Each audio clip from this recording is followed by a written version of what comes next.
Hey everyone, and welcome back. Get ready, because today we're going deep on something pretty massive. Oh, yeah. We're talking about a new ocean forming in Africa. Yeah, you heard that right. Crazy. We're doing a deep dive on a YouTube video from Business Hook called New Ocean Forming in Africa. Even scientists can't explain what it means for the world. I've seen that one. And let me tell you, this one is a wild ride. Yeah. We're going to try and break down the science. Love it. Evidence, and what this means for the region and the planet. Should be interesting for sure. Think shifting landscapes, volcanic fireworks. Oh, yeah. And tectonic plates playing tug-of-war with a continent. So what's fascinating about all this isn't some far-off sci-fi scenario. Right. We're talking about real-time changes happening right now. Mm-hmm. The East African Rift, a massive crack in the Earth's crust. Yeah. Stretching over 3,000 kilometers. That's where all the action is. So picture this. Two gigantic puzzle pieces. Okay. The Somali and Nubian tectonic plates slowly pulling away from each other, like a slow-motion breakup, happening right under our feet. And as these plates drift apart, the Earth's crust thins and stretches, creating space for magma to rise up from the mantle. So it's like the planet is literally being pulled apart. Yeah. Kind of like a giant molten pizza getting stretched too thin. Okay, that's a visual I can get behind. So this isn't just a theory. There's actual visible evidence that this is happening. Oh, absolutely. The video highlights a mind-blowing event that occurred in 2005. Okay. In Ethiopia, the Dabahu volcano erupted, Oh, wow. setting off a chain reaction of earthquakes and opening up these massive fissures in the ground. We're talking cracks that stretched for over 37 miles. 37 miles. That's like driving across a whole state. And this happened practically overnight. Well, not exactly overnight, but in a matter of days, sections of the landscape shifted dramatically. Wow. Changes that would typically take millions of years. Imagine mountains rising and valleys sinking right before your eyes. Okay, now that's straight out of a disaster movie. So does this mean we're going to see a brand new ocean pop up any day now? Not quite that fast. Yeah. But the process is definitely underway. As that rift continues to widen, Right. seawater from the Red Sea and the Indian Ocean will eventually flood in, like a giant bathtub slowly filling up. Okay. Over millions of years, a new ocean basin will form, splitting the African continent in two. Whoa, that's mind-blowing. So are you saying East Africa is giving us a sneak peek into how the Atlantic Ocean formed millions of years ago? You got it. It's an incredible opportunity for scientists to study these powerful geological forces in action. I bet. And speaking of action, the video also talks about the role of volcanoes in this whole process. Yeah, those fiery mountains. I'm guessing they're not just there for the dramatic landscape shots, right? Definitely not. Volcanic eruptions release immense amounts of energy, which weakens the crust and speeds up the separation of those tectonic plates. Think of them as giant hammers pounding away at the Earth's crust. Plus, the lava that flows from these eruptions actually solidifies to form new crust, literally building the floor of the future ocean. So it's like a constant cycle of destruction and creation. These volcanoes are both tearing the continent apart and building a new one. What kind of volcanoes are we talking about here? Well, the video mentions some pretty incredible ones. Yeah. There's Erta Ol in Ethiopia, famous for its persistent lava lake that seems like it's straight out of Mordor. Oh, wow. And then there's Oldunya Lengai in Tanzania, which erupts a unique type of lava called natrocarbonatite lava. Natro what now? That's a mouthful. What's so special about this lava? This lava is bizarre.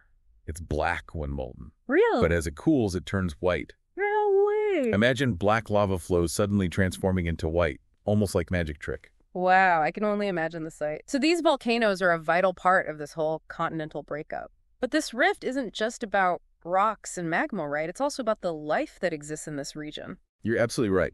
The video uses the example of Madagascar to illustrate how continental rifting can lead to the evolution of unique species. Oh, interesting. Millions of years ago, Madagascar was connected to Africa, Okay. but it broke away due to continental drift. This separation led to the evolution of plant and animal species that are found nowhere else on Earth. So Madagascar is like a preview of the potential biodiversity explosion that could happen as this new ocean takes shape.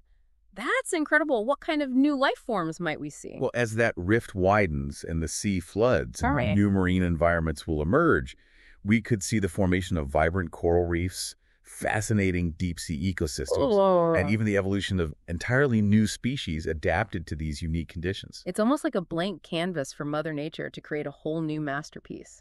And it's not just about marine life either. The changes in land-based ecosystems will be just as fascinating to watch as the coastlines shift and potentially alter the climate in the region.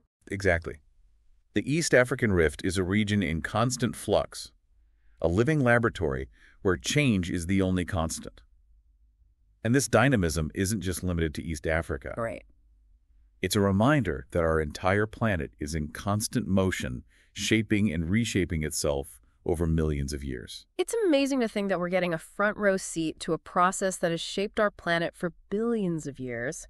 But before we get too lost in the grand scheme of geological time, I think it's time to bring our focus back to the human element of this story. After all, it's not just about rocks and water. It's about the people whose lives are intricately woven into this incredible landscape. Absolutely. And that's where things get even more interesting. In Part 2, we'll delve into the human side of this saga, exploring the challenges and opportunities this transformation presents for the people living in the region. Welcome back, everyone. Last time we left off with the East African Rift literally reshaping the continent. But as we all know, it's not just about rocks and water. Yeah. It's about the people living through these incredible shifts. You're absolutely right. We're talking about millions of people whose lives are directly affected by this continental drama. Their history, their culture, everything is tied to this land that's changing right beneath their feet. So let's talk about those people. What are some of the specific challenges they're facing or might face as this new ocean takes shape? Well, the video we're deep diving into brings up a few key points. Okay. One of the biggest is displacement. As the rift widens and the sea floods in coastal communities will be forced to move. Right. We're talking about homes, farms, entire towns potentially being swallowed by the rising waters. The economic impact alone is staggering. That's a sobering thought. It makes you wonder what kind of support systems these communities need to adapt to such drastic changes. And it's not just the rising sea levels, right? What about those active volcanoes we talked about earlier? Exactly. The increased volcanic activity and earthquakes that come with this kind of tectonic shifting pose a huge risk. Remember that 2005 Dabahu eruption? Yeah. It displaced thousands. Imagine the impact on infrastructure, transportation, even access to basic necessities if a major eruption happened near a densely populated area. It's mind-boggling to think about. It's easy to get caught up in the sheer scale of this geological event, but it's stories like these that really put it home. It makes you appreciate the resilience of the people who call this region home, adapting to such a dynamic environment for centuries. Resilience is definitely key, but it's also about opportunity. Oh, okay. The video highlights how this massive change also brings a whole new set of possibilities. Okay, so let's shift gears and talk about those opportunities. What could a new ocean mean for the people of East Africa? Well, for starters, think about the potential for brand new fishing industries as those marine ecosystems develop. And as new coastlines emerge, it could open up opportunities for shipping and trade routes that never existed before. Interesting. And let's not forget tourism. This region is already known for its natural beauty. Right. And a new ocean could draw visitors from all over the world, boosting local economies. It's almost like the Earth is hitting the reset button, offering a chance to rebuild and reimagine what's possible. But as with any major change, it's about finding the balance right. Managing the risks while harnessing the potential benefits in a responsible and sustainable way. Absolutely. It's a complex situation that demands careful consideration and a long-term perspective. The decisions made today will have repercussions for generations to come, not just in East Africa, but potentially around the world. That's an important point. How could a new ocean in Africa impact the rest of the world? Well, the formation of a new ocean basin could shift global climate patterns, alter ocean currents, and even impact the distribution of plant and animal life on a global scale. It's a powerful reminder of how interconnected our planet truly is. It really puts things into perspective, doesn't it? This event may seem far away to some, but its effects could ripple outwards, connecting us all in ways we might not even realize. Exactly. Yeah. And that brings us to something the video emphasizes: the need for scientific understanding and international collaboration. To navigate these challenges and make the most of the opportunities, we need accurate data, solid research, and a willingness to share knowledge and resources across borders. It sounds like this isn't just a story for geologists and geographers. It's something that policymakers, economists, social scientists, really all of us need to be paying attention to. You hit the nail on the head. The East African Rift is a real-time case study in the power of nature and the complexity of human adaptation. It's a story that encourages us to think bigger, act more sustainably, and recognize that we're all part of a global ecosystem. Well said. This deep dive has been a roller coaster of information so far from the depths of the Earth's mantle to the potential impact on global climate. But before we get too ahead of ourselves, I want to touch on something the video mentioned, learning from the past. What can we learn from other instances of continental rifting throughout history? How do those stories inform our understanding of what's happening in East Africa today? Welcome back to the final part of our deep dive into the East African Rift. We have explored the mind-blowing science behind this new ocean in the making, and we talked about some of the massive challenges and opportunities it presents. Yeah, it's a lot to take in, for sure. But let's face it all boils down to the human story at the end of the day. You're right. It's easy to get caught up in the sheer scale of the geological events, but at the heart of it all are the people whose lives are intertwined with this incredible landscape. We're talking about communities that have thrived in this region for centuries, their cultures and traditions shaped by the very land that's now transforming before their eyes. The video we've been discussing touches on this, highlighting the importance of understanding and respecting the cultural shifts happening alongside these geological ones. Yeah, that's a good point. It's about recognizing that the people of East Africa aren't just passive bystanders. They're active agents in this story, adapting and innovating in the face of incredible change. You know, it's so easy to fall into the trap of focusing solely on the challenges and risks, but what you're saying reminds us that there's a whole other side to this story, the resilience, the creativity, and the deep connection between humans and their environment.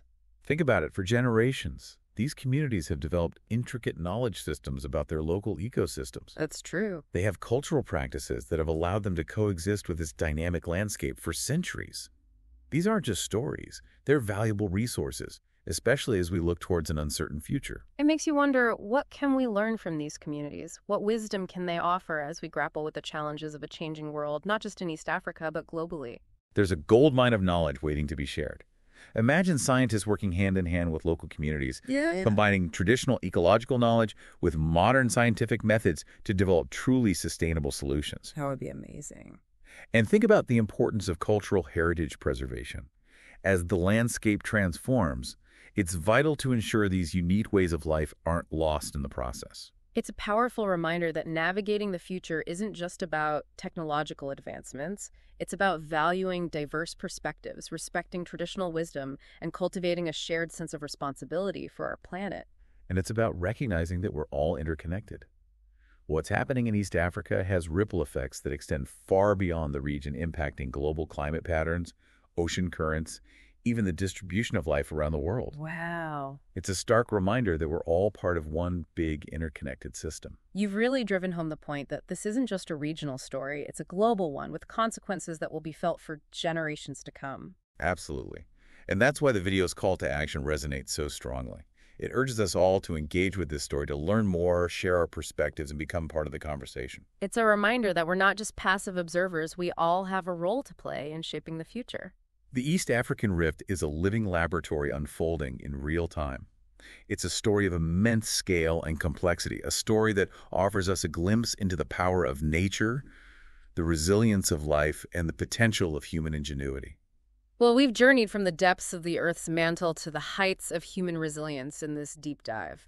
It's been a wild ride. We've uncovered the science, grappled with the challenges, and celebrated the enduring beauty of our ever-changing planet. And as we wrap up, I think the key takeaway is this: stay curious, stay engaged, and never stop exploring the wonders of our world. Couldn't have said it better myself. Until next time.